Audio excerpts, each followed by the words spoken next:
Le dessein intelligent. En 1858, Charles Darwin publiait le livre Sur l'origine des espèces. Ce fut un boom, un tremblement de terre qui ébranla les fondements de notre société. L'existence de Dieu, jusqu'à ce moment-là, était généralement évidente. L'homme était naturellement religieux. Comme la présence quotidienne du soleil, Dieu était présent d'une manière indiscutable dans la grande majorité des esprits humains. Comment pouvait-on comprendre autrement le mystère de la vie, les merveilles de la création, la grandeur des phénomènes dans le monde physique, et surtout, comment trouver un sens à l'existence? Darwin proposait une hypothèse qui expliquerait le mystère de la vie de manière différente et qui remettait en question l'existence même des dieux. Une partie du monde scientifique s'est réjouie de pouvoir enfin expliquer les choses scientifiquement sans avoir recours à la religion. Les preuves pour appuyer cette théorie manquaient terriblement, mais les scientifiques pensaient qu'avec le temps, tous les chaînons manquants pour prouver l'hypothèse seraient retrouvés et nous pourrions avoir une parfaite connaissance de comment les choses ont évolué jusqu'aujourd'hui. Presque 160 ans plus tard, les chaînons manquants sont toujours manquants. En fait, plutôt que d'être confirmée de nos jours, la théorie de Darwin est de plus en plus remise en question par de nombreux scientifiques dans de nombreux ouvrages publiés. Nous pouvons excuser Darwin car son époque était une période d'ignorance et de ténèbres scientifiques. Les micro-organismes n'avaient pas encore été découverts. Darwin lui-même croyait que la cellule était un genre de gelée, une structure très simple. De nos jours, avec nos microscopes électroniques, nous commençons à discerner la complexité époustouflante de la cellule et de la vie. Le livre intitulé « La signature dans la cellule » de Stephen Meyer montre comment les explications darwiniennes ne répondent plus à la question sur l'origine de la vie. La cellule est d'une telle complexité que nous devons admettre l'existence d'une super-intelligence qui a su concevoir un tel prodige. Le ADN est la signature de l'auteur de la vie. Nous sommes devant quelque chose d'incomparable, quelque chose qui manifeste la complexité de la vie. Darwin pensait que l'origine de la vie avait eu lieu dans une soupe primitive avec des réactions chimiques. Aujourd'hui, nous savons que pour former une protéine quelconque, il faut d'abord la molécule d'ADN pour la fabriquer. Le ADN est une chose stupéfiante, tellement complexe que nos esprits n'arrivent pas à saisir. Aucune personne sensée, devant les évidences montrées par les observations de nos microscopes électroniques, ne peut soutenir la théorie de Darwin avec honnêteté et rigueur scientifique. Si nous cherchons à découvrir la vérité, nous devons admettre nos trouvailles, disait Michael Behe, un professeur en biochimie. La complexité des mécanismes de l'ADN nécessite une intelligence. Nous devons chercher à comprendre quelle ou qui est cette intelligence qui se cache derrière.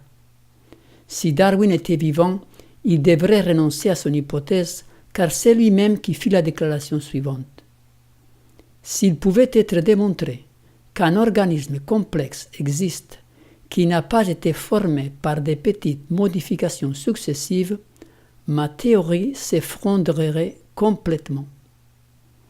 L'ADN, sa reproduction et la transcription de l'ARN rentrent dans cette catégorie. Ce sont des mécanismes tellement complexes que notre cerveau humain n'arrive pas à les saisir. Les scientifiques anglais utilisent le mot « mind-blowing », littéralement « qui font exploser l'esprit ». Notre esprit humain ne peut ni les expliquer ni les comprendre.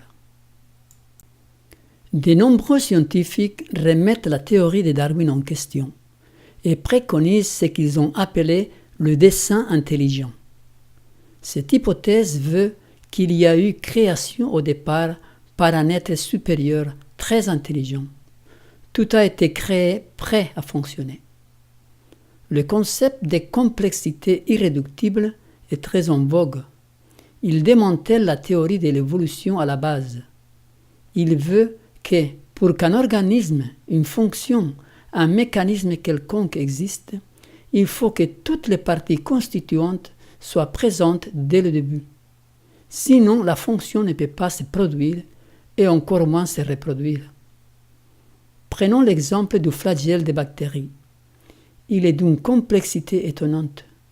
Il peut tourner à une vitesse de 4000 révolutions par minute et en l'espace de moins d'un quart de seconde, il peut changer de sens. Il est composé de 40 éléments distincts. Si l'un de ces éléments manque, il ne peut pas fonctionner. C'est là le concept de complexité irréductible. Toutes les parties qui le composent doivent être présentes dès le début. Tous les mécanismes, toutes les fonctions, tous les organes, et à plus forte raison, tous les organismes vivants composés de milliers de fonctions différentes sont d'une complexité irréductible. Avec les moyens modernes dont nous disposons, nous pouvons observer la complexité de l'infiniment petit aussi bien que de l'infiniment grand. La signature de Dieu est présente dans tous ses ouvrages. Nous n'avons aucune excuse pour douter de son existence. En effet, les perfections invisibles de Dieu, sa puissance éternelle et sa divinité se voient comme à l'œil depuis la création du monde, quand on les considère dans ses ouvrages. Ils sont donc inexcusables. Nous sommes au cœur d'un grand conflit cosmique qui implique deux forces, le bien et le mal. Dieu, le Créateur, et Satan, l'archange qui se révolta contre le gouvernement de Dieu. Car nous n'avons pas à lutter contre la chair et le sang, mais contre les dominations, contre les autorités, contre le prince de ce monde des ténèbres, contre les esprits méchants dans les lieux célestes. La lutte dans laquelle nous sommes tous engagés, qu'on le veuille ou pas, est une lutte spirituelle. Si nous comprenons cette réalité, nous pourrons facilement comprendre tout le reste. Les mouvements de l'histoire avec ses innombrables conflits et guerres, les événements actuels, les prophéties à venir, les luttes pour le pouvoir, la présence du mal, la perversion humaine, etc. Dans la grande horloge prophétique, la date du 22 octobre 1844 marqua quelque chose de vital. Jésus rentrait dans le lieu très saint pour commencer son œuvre de purification du sanctuaire. Nous vous invitons à regarder la vidéo intitulée « Que s'est-il passé en 1844 ?» À chaque fois que des choses importantes avec des conséquences éternelles sont en train de se produire, Satan et son armée contre-attaquent. Le grand mouvement de réveil religieux mondial du XIXe siècle était à peine en train de naître. Dieu conduisait un peuple. Il commençait à révéler des vérités capitales pour l'humanité par ses prophètes, en particulier par Madame Ellen G. White.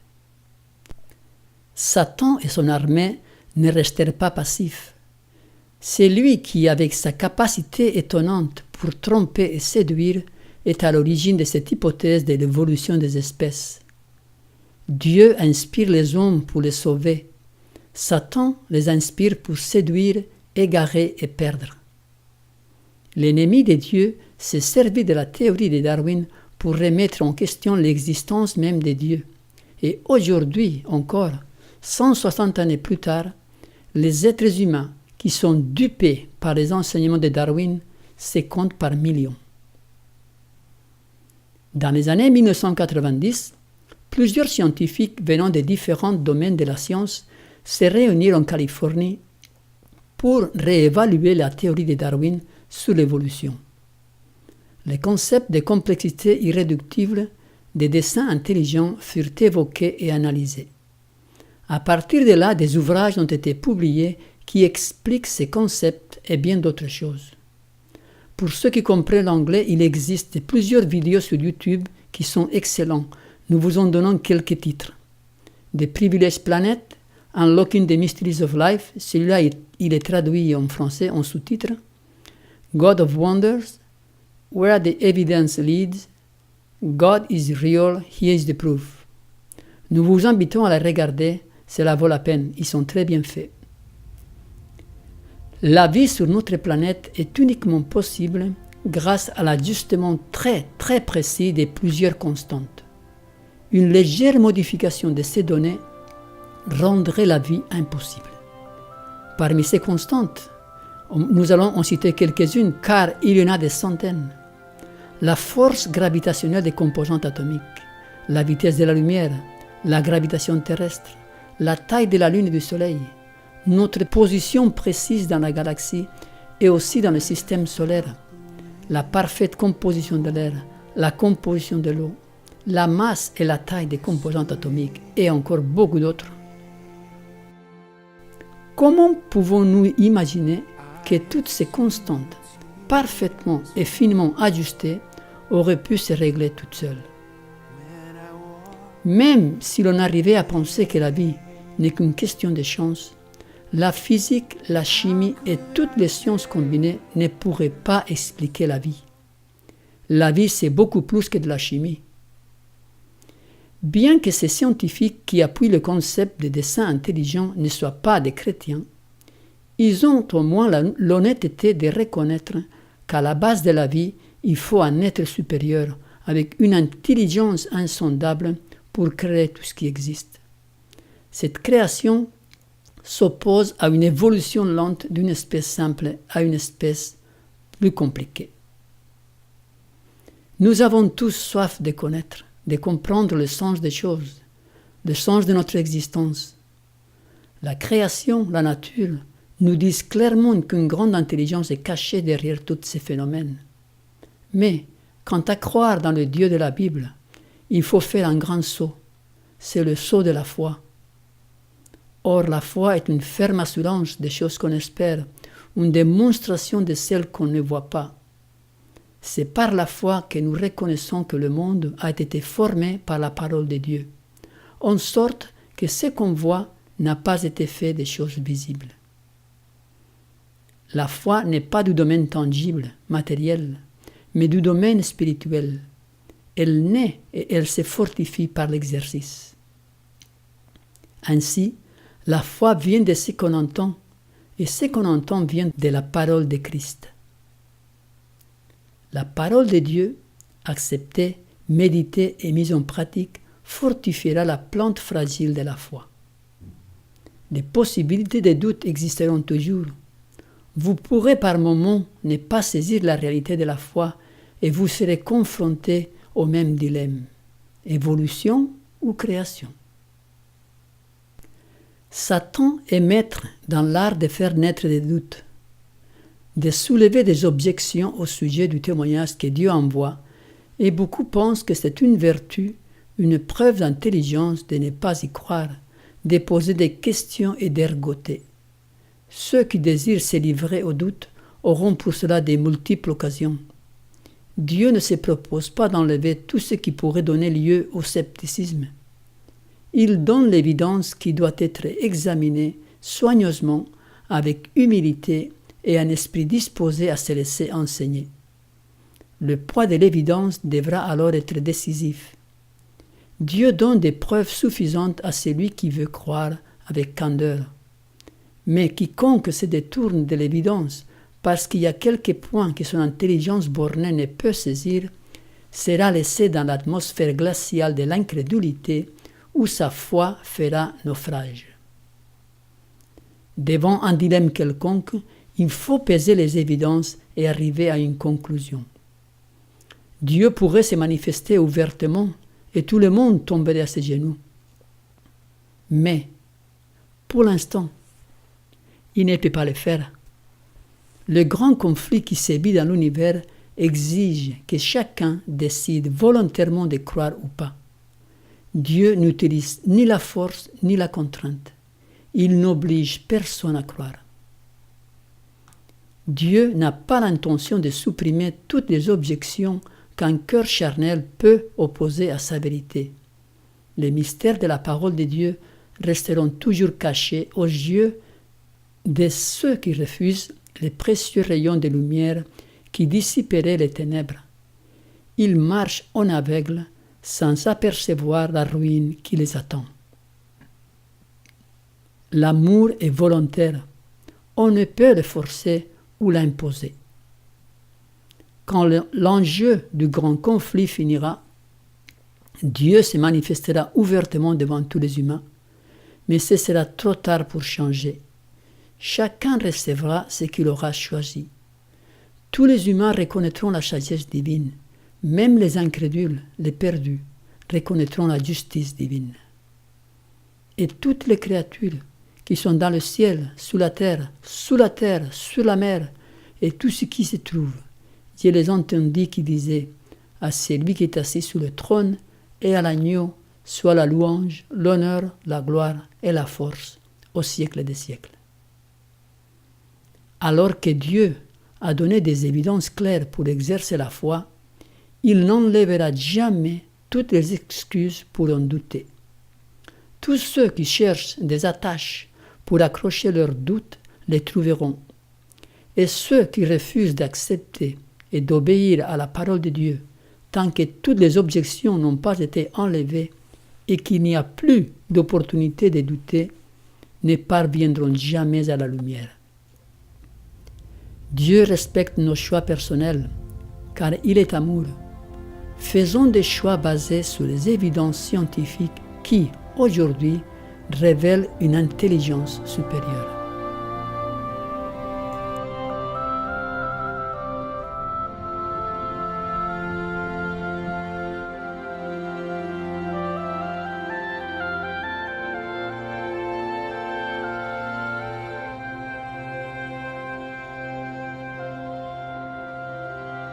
I have felt the wind blow, whispering your name. I have seen your tears fall when I watch the rain. And how could I say there